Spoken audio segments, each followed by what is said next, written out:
Undertale, the smash-hit RPG developed by Toby Fox that took the internet by storm. The game has catchy music, lovable characters, a simple but enjoyable combat system, and it makes you feel like a heartless monster for grinding. You know, like you're supposed to do in RPGs. And like any product with a ravenous and quickly expanding fan base, Undertale has inspired countless fan arts, cover albums, explicit content removed, and of course, fan animations. After playing my pacifist run of the game, I quickly became obsessed with Undertale-inspired fan animations made by talented artists here on YouTube. And I'll be counting down my top 10 favorites for you here today. The ranking of these animations are based solely on subjective standards, as I prefer certain styles and genres over others, but I'll try to go into detail as to why I like each video on its own. So, without further ado, let's get onto the list. Number 10. Let's start things off with a bit of comedy. Blundertail the Untrying is an hilarious depiction of the fight with Undyne. The normal one, not the one that makes you want to cry. That comes later. From the very first reaction shot of Frisk, I was already on the floor laughing at this. Every little sound effect and goofy visual is perfectly timed, and almost every shot has something making me pause the video to nurse my wounded sides. Probably one of the best bits of humor in this for me is when Undyne sets up one of her infamous yellow arrows after her previous barrage was just brushed off. She just looks so excited and confident, then Frisk, without missing a beat, just holds up the spear, and everything goes into slow-mo as they knock the fucker out of the park without even looking as it whips back to normal speed. Setup, punchline, tag, perfect. And to top it all off, it ends with a side-splitting surprise line from Frisk when Papyrus brings them to Undyne's house. Hello, motherfucker. The jokes are well-timed, the sound effect choices are great, and the animation suits the humor very well. This video is guaranteed to have me rolling on the floor every time. Number 9. Next up is an animation by Unusual Box, depicting the moments leading up to the Genocide fight with Undyne. After a sassy spoiler warning, the animation begins from the monoscopic point of view, nice touch by the way, of Undyne, inspecting the remains of a fallen monster. After a dramatic sifting of the dust, she notices the human approaching their next victim and springs into action. After she takes the hit from Monster Kid, we switch to third person and get our first clear look at the characters, and I love the color scheme they went with for them. Something about the faded, neutral red and gray against the clash of black and white is just really pleasing to the eye. But the visuals aren't the only good thing about the characters. The voices for both Undyne and Monster Kid are terrific. The deliveries are great, but what really strikes me is how well the voices themselves fit the characters. Next time, listen when I tell you to leave, okay? Undyne. I'll take care of this. Kemi Haiti Stanton does both the voices for this, and her Undyne voice is exactly how I heard Undyne's voice in my head when I played through the game. It has this intensity and strain to it that matches Undyne's tough and over-the-top personality perfectly, and the reading of Undyne's dramatic monologue in this voice is just a match made in heaven to me. And speaking of the monologue scene, Unusual Box's take on Undyne's body breaking down is nothing short of visually addictive. The smooth movement of the cracks clawing their way across her skin, the glass-like chunks shattering under the weight being put onto her arm, and even the way the little broken shards dissolve into dust or melt away is so detailed and tragically beautiful. But then the moment finally arrives where Undyne turns away from death's door and assumes the role of true heroine of the underground. The music shifts to a metal cover of her fight theme, her body reforms, and she declares the impending destruction of the human scourge as we're treated to an epic transformation sequence. And just look at the intensity of the end result. The bloodthirsty facial expression, the pointed sharp edges of the black armor, the stance of a predator about to pounce. This is just the visual epitome of you done fucking goofed. It isn't just limited to her appearance either. Her voice gets a spine-chilling reverb, and when she launches her volley of spears, there's a sonic frickin' boom. Then after an epic display of determination and heroism, the video ends as the volley strikes the human down, only for their soul to reassemble to the chilling echo of its own heartbeat. Badass. Number 8. Number 8 on my list is The Last Sentence, a short dramatization of what happens if you spare Sans. This option was originally played as more of a joke with only a hint of seriousness, but Amazing Artist Yellow goes full-on drama with it. The flashbacks, music, and performances establish the tone of the scene very well, and really portray that feeling of guilt that the Genocide run elicited in so many players. Sans' voice just has such a calm sincerity to it, and the crying apology from Frisk is just heartbreaking.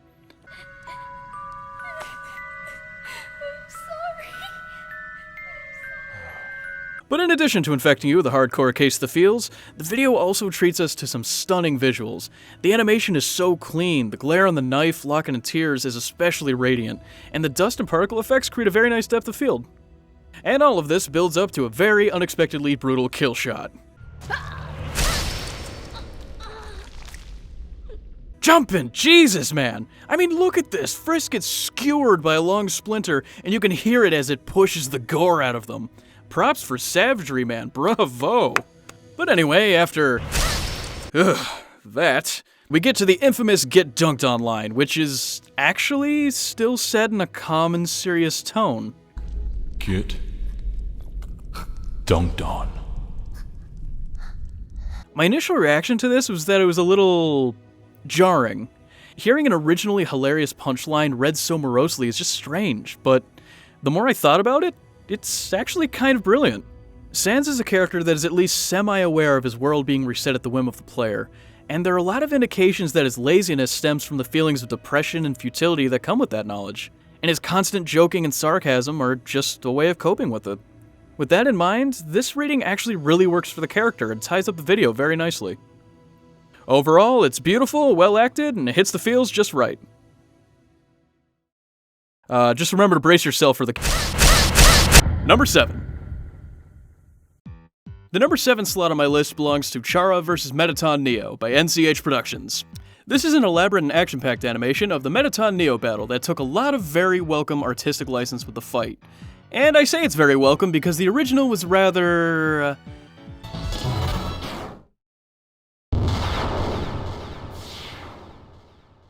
abrupt. The best that I can describe this one is just that it's just fucking awesome. The glowing white against black color scheme, the anime-esque yelling, the epic transformation sequence, the waves and waves of meta-toasters, TM. And the fight animations, look at this! They're deflecting lasers with a frying pan, and it sounds pretty silly now that I say it out loud, but it still looks cool, damn it. I also kind of like their different take on the save mechanic, where Chara comes back to the same fight, rather than going back to an earlier time. It punctuates the feeling of Chara being this terrifying and unstoppable killing machine, without losing the flow of the battle with a more canonical reset. Hell, if anything, it works a lot better, since instead of there being a bunch of redos where Mettaton is none the wiser, there's a building sense of terror on his end as this cackling virus of a human keeps coming back for more. Huh. Kinda reminds me of something, actually. Great song! Needle complete, oh yippee! It's unstoppable! Call in the National Guard! I can't believe I sat down and edited that. And speaking of cackling and terror, let's take a moment to appreciate this nice little bit of nightmare feel that happens after Mettaton traps the human under the blue laser of his disco ball. You know, without the Animaniacs voices.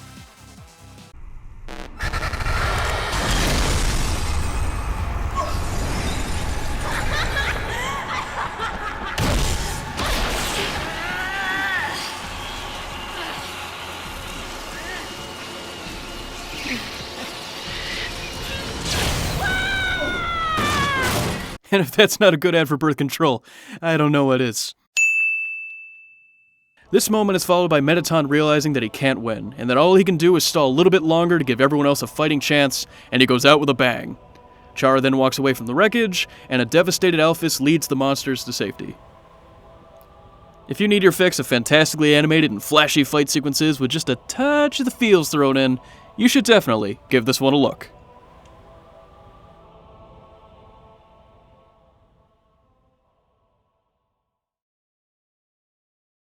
Number 6. Well, let's take a break from high-energy action sequences, gore, and nightmare children, and enjoy another comedy with Papyrus Finds a Human by Pymations. This video is a comedic, well, more so, retelling of Papyrus's vain attempts at capturing the fallen child. It's similar to Undertale's structure in that it's pretty much an overeager coyote on the hunt for an especially apathetic roadrunner. Only in this one, the human has reached an entirely new level of no fucks given, we have a more complete-looking art style, and some hilarious and character-fitting voices. Quiet, sons! Remember what we are here for. To keep watch for humans. Like that one. Oh my god! Frisk's complete indifference to all of Papyrus's efforts to capture them is nothing short of gut-busting. Not a single batted eye throughout the entire thing. Papyrus's speech? Nothing. Box on a stick? Nothing. Bear trap? Nothing. At one point there's even a bomb involved and they still don't lose face. They just kind of walk right up to him and... Boo! You edgy bitch. That was a real bomb, you maniac! No fucks given. Fresh out. High demand, low supply. Papyrus' response to the human hit pretty hard. His boisterous voice and quick and snappy movements really make the punchlines hit, but my favorite part of this video has got to be Sans. His puns and sarcasm are great, but what really gets me is just watching his face. His goofy blank expressions and the way his eyes slowly follow Frisk hit my funny bone just right. After accidentally trapping himself in a cardboard box, the video ends on Papyrus delivering a goofy, overdramatic line that had my brother and I watching this over and over again. I'll get you, human, no matter how much spaghetti it takes. Oh, this is good. All in all, it's 3 minutes of solid, well-paced, and well-timed comedy that always gets a laugh out of me. I mean, look at that face. Number 5. Hope you're a fan of the Skeleton Duo, because at number 5 we have another Sans Papyrus-centered animation, Funny Bones from Lightsin. The animation follows the story of Sans and Papyrus first arriving in Snowdin and Papyrus' attempts to make a good impression on his new neighbors. I gotta say, the first thing that really hit me about this short is how all the dialogue is very true to its source material. Every bit spoken sounds like something straight out of the game. Wowee! A conveniently placed, empty, unoccupied house! What's cool about the story itself, though, is how all of the brothers' exploits throughout actually tie into other origin stories. We see the artist's take on the origin of the library sign, the pet rock, the abandoned quiche. It really has a 22 short films about Springfield feel to it. Each little story is charming and well told in its own right, and they really flesh out the daily lives of the characters we know and love. We even get to see their take on why Sans, an otherwise lazy person, has a plethora of jobs throughout the underground. Before Sans gets the chance to confront Papyrus about their mountain of bills, he overhears his brother lamenting over not having any friends and envying the popularity of Undyne, captain of the Royal Guard. We then get a quick montage of Sans applying to every job he can find, and after getting hired for... all of them, he comes back with a stack of books and says, Alright, bro. Let's get you in the Royal Guard. That's a really sweet gesture, and it portrays his role as the supportive older brother very nicely, I think. Another strong point of the short is its humor. From the situational humor surrounding Papyrus to the insufferable puns of Sans, everything hits the right notes and is usually accompanied with some enjoyable musical cues. See what I did there? Notes, musical cues, musical notes. I tried. I especially like this little bit where Papyrus fails at cooking and throws the plate out the window. I just love how casually he says, "Away it goes," and launches one of their perfectly good plates into the ether. And the fact that it lands in Undyne's face and ruins a romantic moment is just a cherry on top for me.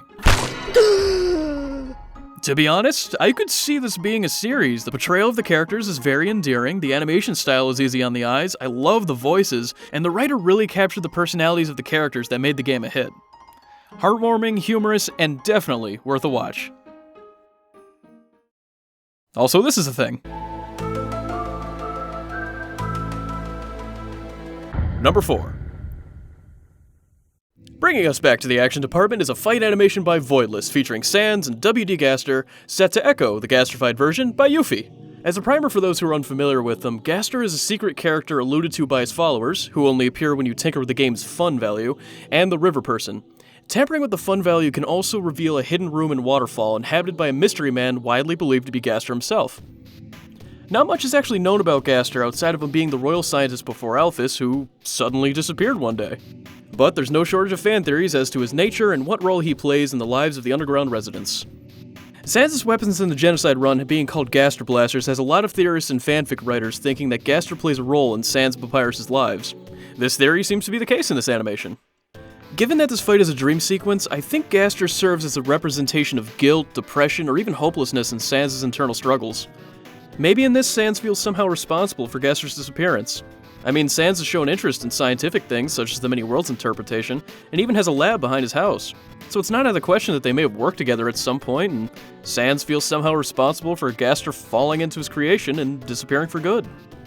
Running with this interpretation, visuals like Sans sinking into the floor, his attacks passing through Gaster like mist, being thrown around like a toy, and Sans running without really getting anywhere, are great for representing the feeling of hopelessness that comes with things like extreme guilt and depression.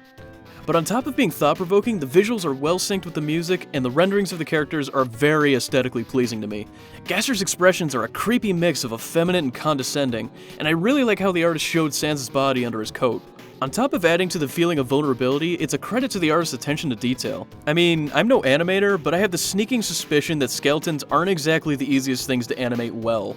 There are a lot of tiny details and skeletal structures that make them a minefield for continuity errors. Kudos, man. Kudos. Overall, I love the animation style and the music choice, the visuals were very interesting, and it really got me into English student mode for a minute there. If you're in the market for sweet AMVs, definitely put Echo on your watch list. Number 3. Next up, we're starting off my top 3 with an animation by Alyssa Garrick, Walking Melon's AAA, that depicts the story of the first fallen human and the saving of Azrael. This video tries to capture the emotion of these key moments from the game, and apparently it did so well that it had a majority of the commenters in or near tears. But hey, I'm a full-grown man in complete control of his emotional faculties. I'm sure I can handle it and watch it with a completely objective... Be still, my shattered heart! Well, they weren't exaggerating, this was a hell of a field trip. From its multiple and great-looking art styles to the endearing voice talents involved, this animation encapsulates Azrael's tragedy beautifully. It also happens to have the most adorable, and my personal favorite, rendering of Frisk. I mean, just look at that character model. It's just so damn cute and likable. I want one. Anyway, Alyssa's animation starts off at the tail end of the Azrael battle, and we're treated to some great music choices as well as an epic voice, done by Bass Echo, for Azrael's god form as he fires his final blast. Just let me win! Then Frisk reaches out and is absorbed by the blast as the screen fades to white and transitions to the flashback. I don't really know what else to say about this opening other than... hot damn! That's a hell of an opening. We then see the artist's visual take on Chara's short time in the underground, and it is nothing short of heartwarming. The flashback is silent in terms of dialogue and is done in a style that really adds to the warm and fuzzy vibe. And then Flowey happens.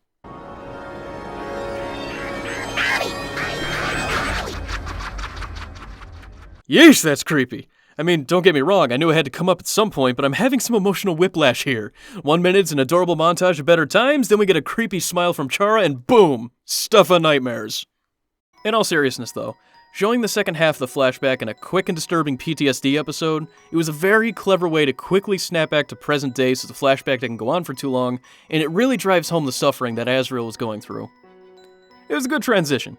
10 out of 10. We'll jump out of seat again.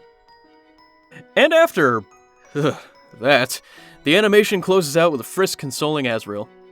As I mentioned earlier, the voices done by Elizabeth and Sheila Gagney for Azrael and Frisk respectively are cute and endearing as hell. Just listen to this one line and tell me you're not in love.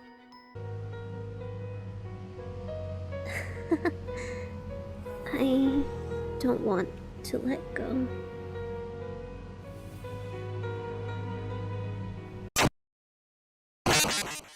Oh, no, you get back here. We've got 2 more videos to do after this. Really gotta be more careful with these clips, that can't be healthy. Another little detail I wanted to touch on was the flowers. The golden flowers periodically growing out of the ground is a nice little touch to give the environment some life. I'm not sure if they're supposed to have any symbolic significance, but they seem to appear more frequently as Azrael comes closer to accepting his loss. Again, not sure if that's the intention, but that's what I got from it, and it gave my heartstrings a nice little tug. And as a quick side note, the little breath sounds the flowers make when they spring up have a haunting little charm to them. I really like that little detail. So if you're a fan of Azrael's story and are jonesing for your next feels fix, look no further than Save Him.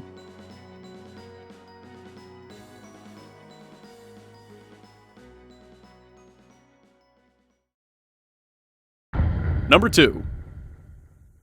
The penultimate spot on my list belongs to Undertale Anniversary by Mogenscopy. This animation story centers around Alphys first meeting Undyne in the Waterfall Dump, where Alphys is about to attempt suicide.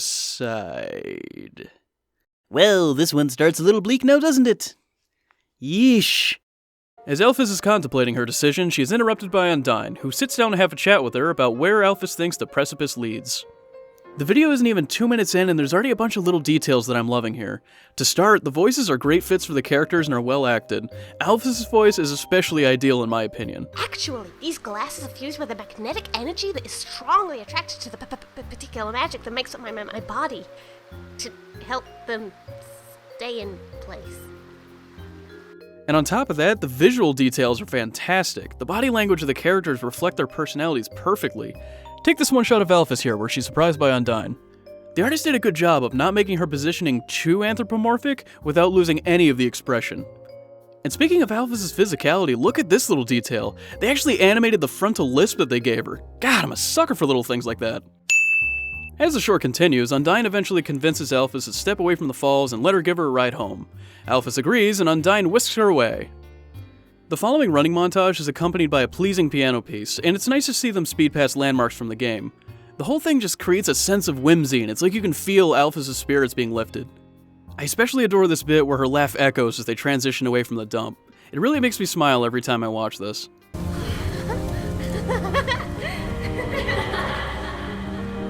They then arrive in Hotland, after pulling off an epic backflip.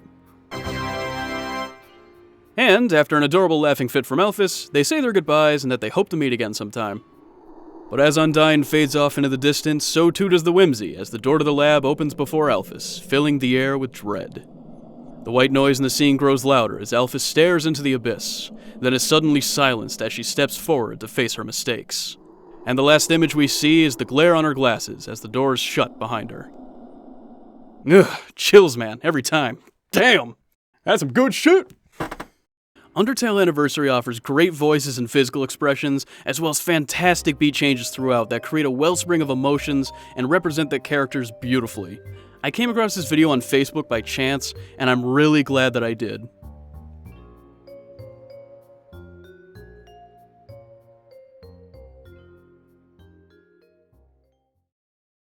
If there's one thing that Undertale did very well, it was getting its audience to emotionally latch onto its cast.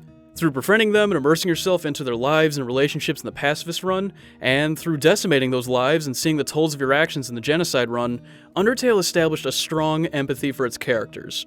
And the top of my list belongs to the animation that I feel exemplifies this aspect best. My personal favorite Undertale animation is Undertale AMV by Kawacha. Set to Ed Sheeran's Photograph, Undertale AMV focuses on the relationships you create throughout both main runs of the game, and is done in gorgeous watercolors. At least I think it's watercolors. I failed art. Take anything I say art-related with a giant mountain of salt.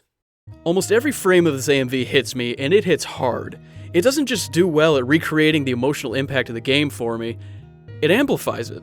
The expressions, the sync with the music, the alluring visual style, these just add such an extra punch to all of these moments. They even added a couple scenes to the Genocide run portion, like Alphys watching Undyne die through a monitor, and Sans finding his brother's remains and donning his scarf. Sans fighting Papyrus and wearing his red scarf has been done a lot, but just look at the raw emotion expressed in this. I don't know how else to describe this other than perfect.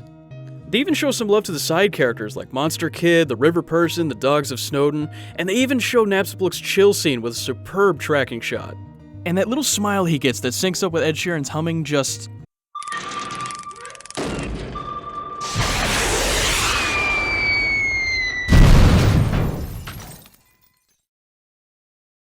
Oh no, this is the #1 spot. That thing is dead now. Between my favorite character crying and Napstablook smiling, I can't handle anymore. The emotional center of my brain has just been overloaded, and there aren't any lovable Pixar characters in my head to fix it.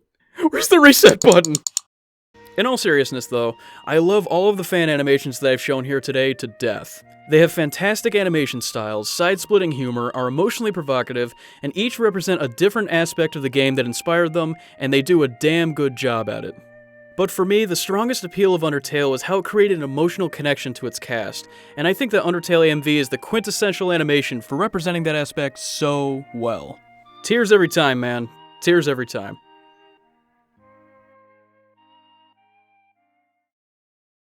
Well, that's it for my list, folks. I hope you enjoyed it. I wanted to try something new, and this is my first time doing this kind of thing. If you did enjoy it, please give it a like and subscribe if you want to see more of my stuff. And don't forget to watch the animations that I've listed and support the talented artists that made them. Links to all the videos are in the description. Good night, everybody!